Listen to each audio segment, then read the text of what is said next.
गुरु भगवान के प्रेम के अनंत अनंत शुक्राने। अब गीता के तीसरे अध्याय में 7वां श्लोक आज हम ले रहे हैं, 7th।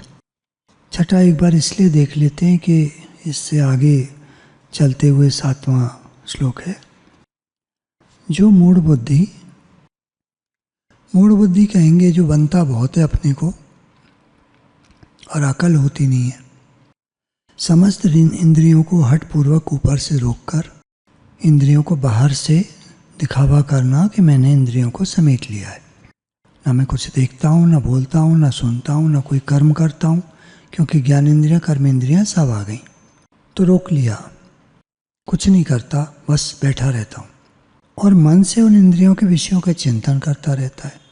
वो मिथ्याचारी, मिथ्या आचरण वाला, झूठे आचरण वाला अर्थात दंभी दिखावे वाला कहा जाता है। आगे आया 7वां श्लोक। किंतु हे अर्जुन, क्यों किंतु लगाए ना यहाँ, तो इसलिए हमको छठा पढ़ना पड़ा। किंतु हे अर्जुन, अब सच्चा कौन होता है? वो तो झूठे की बात बताई। जो पुरुष मन से इंद्रियों को वश में करके, शरीर से ऊपर इंद्रियां हैं, इंद्रियां से ऊपर मन है, मन से ऊपर बुद्धि है, बुद्धि से पर आत्मा है। तो शरीर वश में होता है, मतलब शरीर के ऊपर होती हैं इंद्रियां, कंट्रोलर। आंखों ने देखा, शरीर को निर्देश किया चलो, तो शरीर चल पड़ेगा। लेकिन मन की अनुमति जरूरी है, तो मन कहेगा हाँ हाँ चलो, चल पड़ेंगे।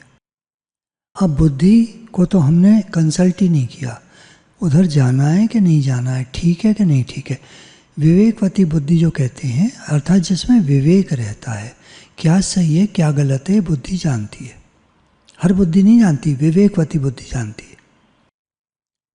सत असत की पहचान जिसमें रहती है उसको विवेक कहते हैं।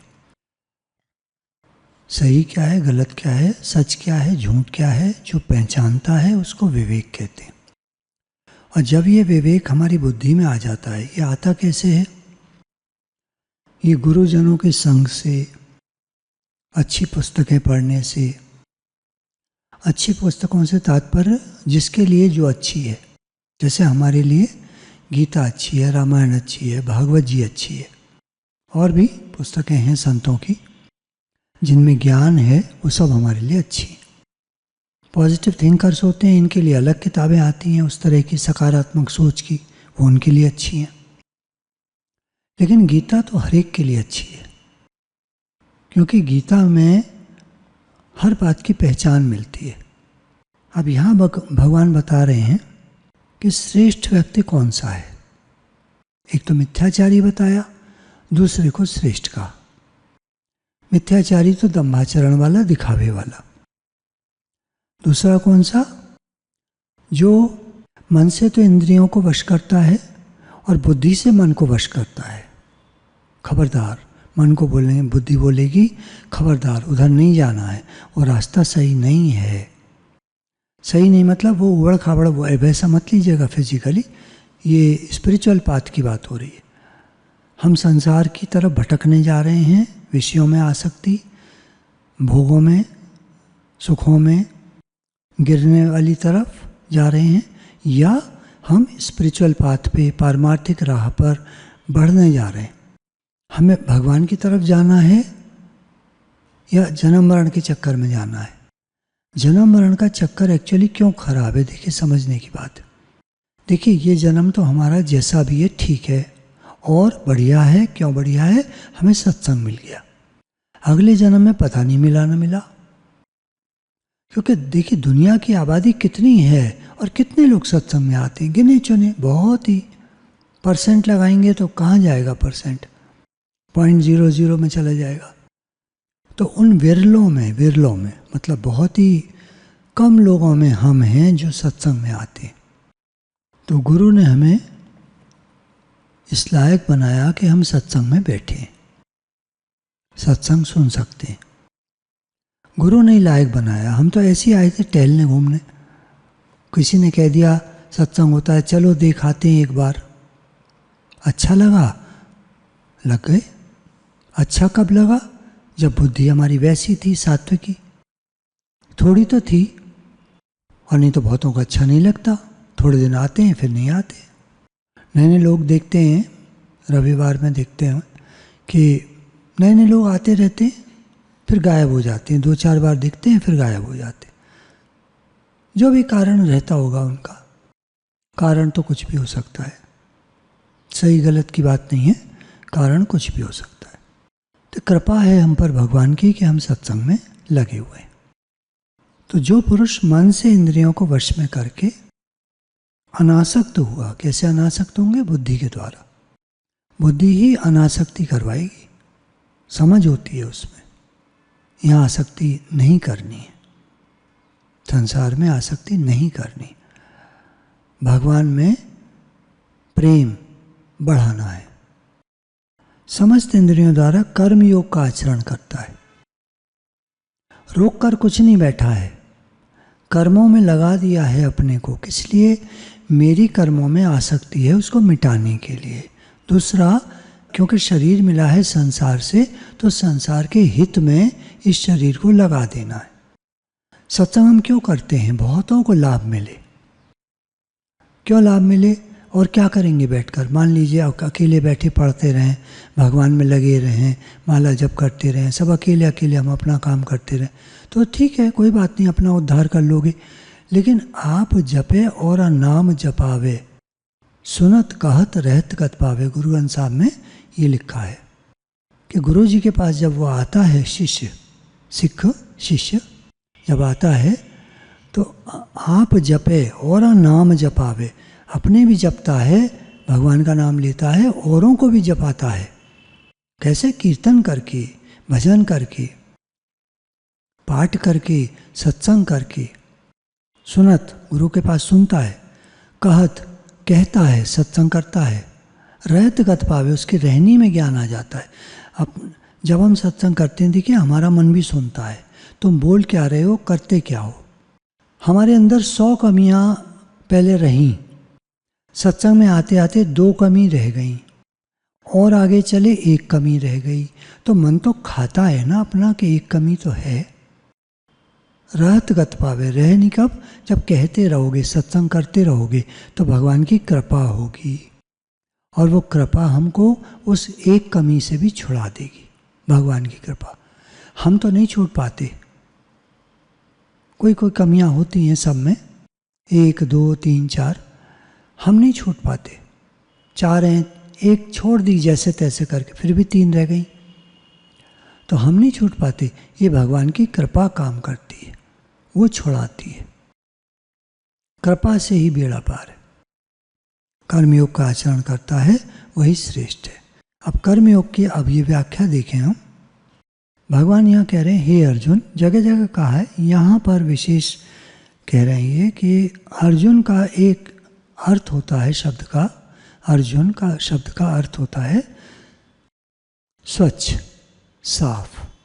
तो यहाँ पर इसका बताने का तात्पर्य ये है कि साफ दिल का है, अनासक्त है, संसार में आसक्ति नहीं है, ये भगवान में लगा हुआ है, ये दर्शाने के लिए यहाँ कहा है।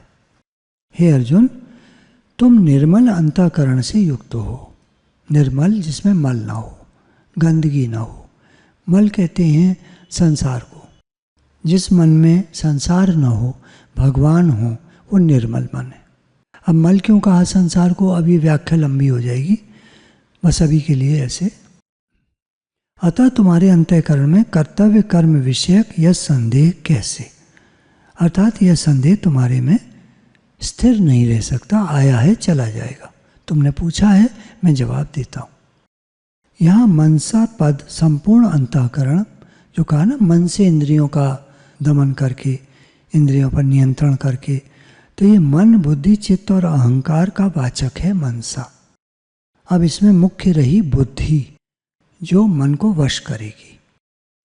मन से इंद्रियों को वश में करने का तात्पर्य है कि विवेकवती बुद्धि के द्वारा मन और इंद्रियों से स्वयं का कोई संबंध नहीं है। विवेकवती बुद्धि के द्वारा ये अनुभव करना कि मन और इंद्रियों से स्वयं का, मेरा कोई संबंध नहीं है। मन इंद्रियों का अनुगामी है, उनके कहने पे चलता है, लेकिन मेरी बुद्धि, मैं आत्मा और मेरी बुद्धि निर्णय करने की शक्ति, बुद्धि का अर्थ है निर्णय करने की शक्ति, तो मेरी निर्णय करने की शक्ति मेरे पास है। मन इंद्रियों का अनुगामी है, उनके साथ चला जाता है, तो मैं उसको वश करता हूँ। और जब बुद्धि के द्वारा मन वश हो गया तो इंद्रियों की स्वतंत्रता खत्म। अब जैसे अब मन है वश में इंद्रियों बुद्धि के, मन वश में है बुद्धि के, तो मन से इंद्रियों का नियमन करने पर इंद्रियों का अपना स्वतंत्र आग्रह नहीं रहता, अर्थात उनको जहाँ लगाना चाहें वहीं वे लग जाती हैं और जहाँ से हटाना चाहें वहाँ से हट जाती हैं। इंद्रियां वश में तभी होती हैं जब इनके साथ ममता, मेरापन का सर्वथा अभाव हो जाता है। अब इंद्रियों में मेरेपन का संबंध रहता है। आँख देखती है ये मेरा बेटा, कान सुनते हैं मेरी बेटी की आवाज़ है फ़ोन पर, मेरी बेटी बात कर रही है, ये मेरापन। इंद्रियों से मेरापन अटैच हो जाता है और ये जाता है मन की तरफ। मन को कहता है चलो ऐसा करते हैं, मन कहता हाँ। बुद्धि अगर विवेकवती है तो रोक देगी, और विवेकवती नहीं है, बुद्धि कुंठित हो गई है। कुंठित मतलब अब मारी गई है, कोई सुनता ही नहीं उसकी बात। हम बुद्धि की बात सुनते ही नहीं। विवेकवती बुद्धि हमारे है नहीं, क्योंकि गुरु नहीं मिले हैं जिसको। अब उसको तो अकल होती नहीं, पढ़ लिख कर अकल हो भी जाती है पर वश में नहीं होती बुद्धि, न मन न इंद्रियां, कुछ भी स्वयं में स्थिति नहीं है, स्वयं को जानता नहीं है, मन से मिला रहता है, तो इंद्रियों की प्रवृत्ति विषयों में हो जाती है। ये खेल है, पूरा जाल है बुना हुआ। आप इसको समझने का प्रयास करेंगे तो समझ में आ जाएगा, कोई मुश्किल नहीं है। सुनने में अभी आपको कैसा लग रहा है मुझे नहीं मालूम, लेकिन अगर इनको गुत्थी को सुलझाएंगे, आप लिख लीजिएगा, सबसे नीचे लिखिएगा शरीर, उसके ऊपर इंद्रियां, ऐसे डैश लगा लगा के, इंद्रियों के ऊपर ऐसे खड़ा डैश होता है ना विराम की तरह का, इंद्रियों के ऊपर मन, और मन के ऊपर डैश लगा के बुद्धि, और बुद्धि के ऊपर स्वयं, स्वयं ब्रैकेट में लिख लीजिए आत्मा, और ऊपर डैश लगा के परमात्मा। अब देखिए परमात्मा को तो हमने देखा नहीं है, निराकार चेतन सत्ता है, तो दिखने में नहीं आते, इन आँखों से दिखने में नहीं आते। जिनको भी दिखते हैं भाव समाधि में दिखते हैं, और अगर प्रकट रूप में किन्हीं भक्तों को दिख भी गए तो उस समय दिखते हैं और दिखकर फिर गायब हो जाते हैं। तो जो दिखकर गायब हो जाए उसको रियल भगवान नहीं कहते, क्योंकि रियल भगवान अगर आप कहते हैं कि भगवान रियल का क्या मतलब आपका कहने का, तो या तो आप मानिए भगवान सर्वत्र हैं, फिर तो कहीं भी प्रकट हो जाए, प्रकट हो ही रहे हैं हर रूप में। ये पेड़ जितने खड़े हैं, पौधे हैं, जो भी है, जो कुछ दिख रहा है आँखों से, जो दिसे सो तेरा रूप, जो दिख रहा है वो भगवान का रूप है। या तो फिर ऐसे देखिए, और ऐसे नहीं दिखता भगवान, तो फिर तो जो प्रकट होगा और नहीं अप्रकट हो गया, तो इसका मतलब वो प्रतिबिंबित भगवान है, प्रतिबिंब पड़ा उनका, दिखाई दिए और फिर गायब हो गए। देखिए मेरी व्याख्या पे आप यूं मत जाइएगा, भाव को पकड़िए, शब्दों को मत पकड़िएगा, क्योंकि अगर भगवान हैं, शास्त्रों ने कहा भगवान सर्वत्र हैं, सर्वत्र व्यापक हैं, चिद घन ठसा ठस भरे हुए हैं, सर्वत्र हैं, तुम्हारे भीतर बाहर सब जगह भगवान ही भगवान है। अब इसके डिटेल में मैं नहीं जाना चाहता, कंट्रोवर्शियल टॉपिक है एक्चुअली, बहुत बहस हो सकती है इसमें, कोई कुछ कहता है, कोई कुछ कहता है, कोई कुछ कहता है। सब बातों को छोड़िए, भगवान सगुण साकार रूप में भी हैं, प्रकट हो जाते हैं, वो अभी भी हैं, हमारे मुख से मैं जो बोल रहा हूँ सब सुन रहे हैं। तो सगुण साकार भगवान यहाँ भी उपस्थित हैं। आप कहेंगे साकार, आकार कहाँ है उनका, तो आकार रहित हैं वो, यही तो बात है ना। तो सगुण साकार मतलब वो यही हैं, अभी हैं, सुन रहे हैं, सब सुन रहे हैं हमारी बात। तो सुनने वाला होने से इसका मतलब वो साकार भी हैं, और प्रकट जब हो जाते हैं तो वो साकार रूप से प्रकट हो जाते हैं, तो फिर उनको रियल भी कहेंगे। वही है ना, कंट्रोवर्शियल टॉपिक है। कोई कहता है रियल में भगवान दिखे, हाँ बिल्कुल सही बात है, रियल में दिखे, फिर अदृश्य हो गए क्योंकि वो निराकार है, निराकार निराकार में समा गए। तो बात है इंद्रियों को वश में करने की, और वो होती हैं मन के द्वारा, और मन वश होता है बुद्धि के द्वारा। और बुद्धि हमारे साथ जुड़ी हुई है, विवेकवती बुद्धि, जिसमें ज्ञान है, गुरु से समझ मिली है, सत्संग सुना है, विवेकवती बुद्धि है, पढ़ते लिखते रहते हैं। वो सही गलत में निश्चय तुरंत बता देती है, मन को आदेश करती है, मन मानता है, इंद्रियां उस कार्य में जो गलत है प्रवृत्त नहीं होती, जो सही है उसमें प्रवृत्त होती हैं। शरीर फिर उधर ही जाता है। शरीर के आगे दोनों चीज़ हैं, या तो गलत जगह है वहाँ चले जाओ, या भगवान की तरफ सत्संग में चले जाओ, मंदिर चले जाओ। शास्त्र मर्यादा के अनुसार इंद्रियों का नियमन करने यानी निषिद्ध से हटाकर उन्हें शास्त्रविद कर्तव्य कर्म लगाने की बात कही गई है। नियमन करने पर इंद्रियों का संयम स्वतः हो जाता है।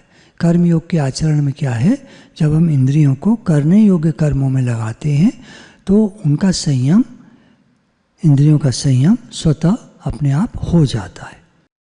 सही काम करते रहो, आपका मन इंद्रियां वश में हो जाएंगे। गलत काम करोगे तो मन इंद्रिय वश में नहीं होगी। ये यहाँ कहने का भाव है। कर्मयोग का आचरण हमेशा सही कर्म के लिए प्रयोग किया जाता है। अब एक बात आई थी आसक्ति की।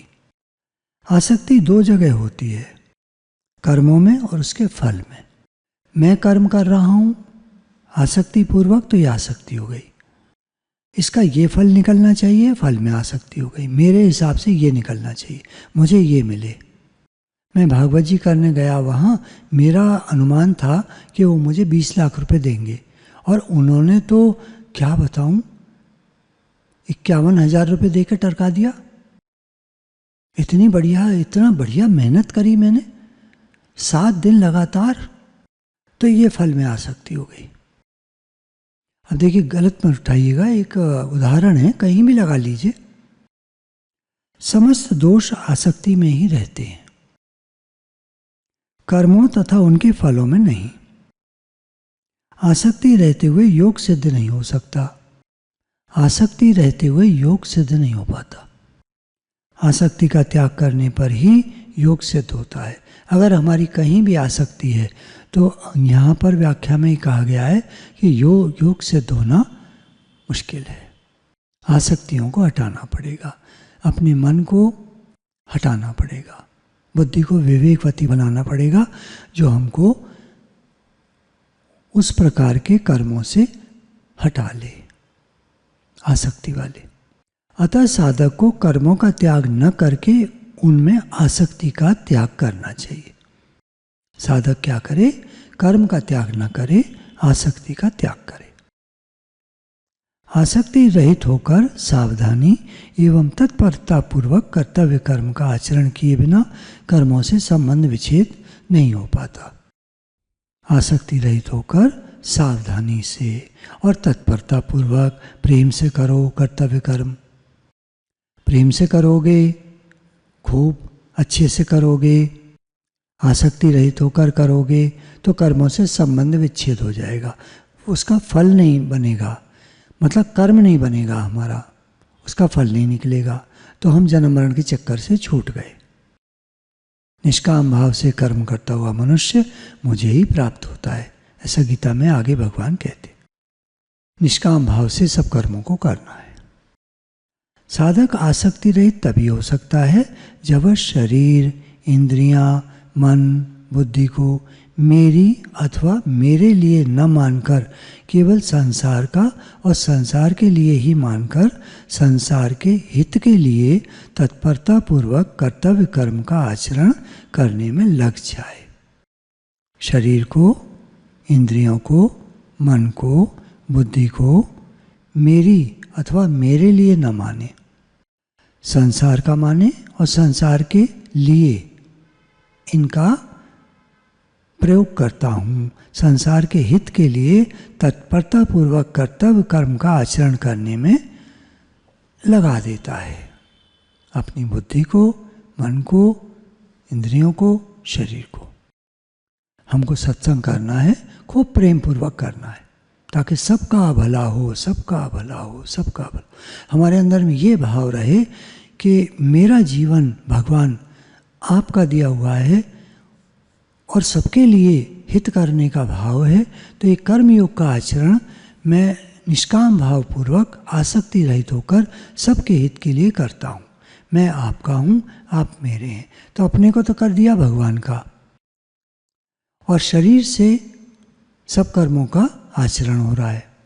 शरीर से, इंद्रियों से, मन से, बुद्धि से सर्व के हित का आचरण हो रहा है, तो मुक्त हो जाएगा। मेरा जीवन भगवान आपके लिए, हे नाथ सबका भला हो, सबका भला हो। आप सब रूपों में हैं, आपके लिए मैं सब कर्मों को करता हूँ, सत्संग करता हूँ, सबका भला हो, सबका भला।